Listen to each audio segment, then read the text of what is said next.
Ever hear the expression, if the shoe fits, wear it? Well, even if this shoe fit me, I think you know, most likely I would not be wearing it. Here we are at Macy's flagship department store, and it is half of a floor here, half of a city block devoted to women's shoes.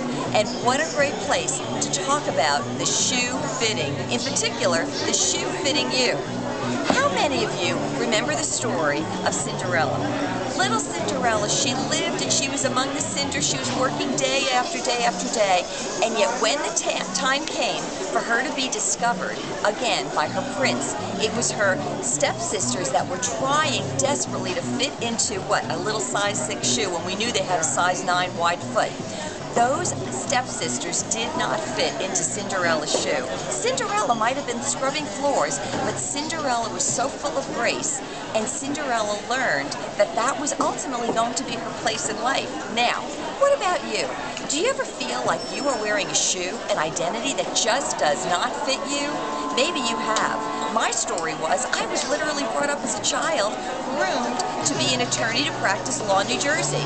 Well, unfortunately for me, I didn't want to live in New Jersey, and I really did not plan to practice law. I spent a lot of my lifetime, my early years, going through a particular process and wearing a shoe that was not mine. Now, what about you? Have you ever said to yourself, oh, how did I find myself here? Or do you ever lament about where you were? Think again.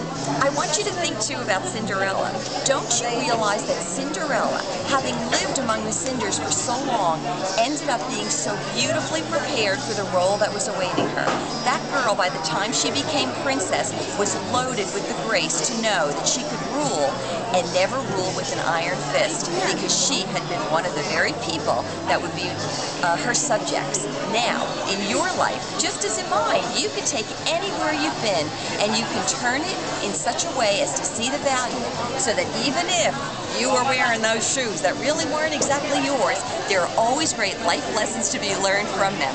So next time you go out shopping for shoes, may you find the perfect shoes for you. This has been Maura here at Macy's in New York for you. Bye-bye.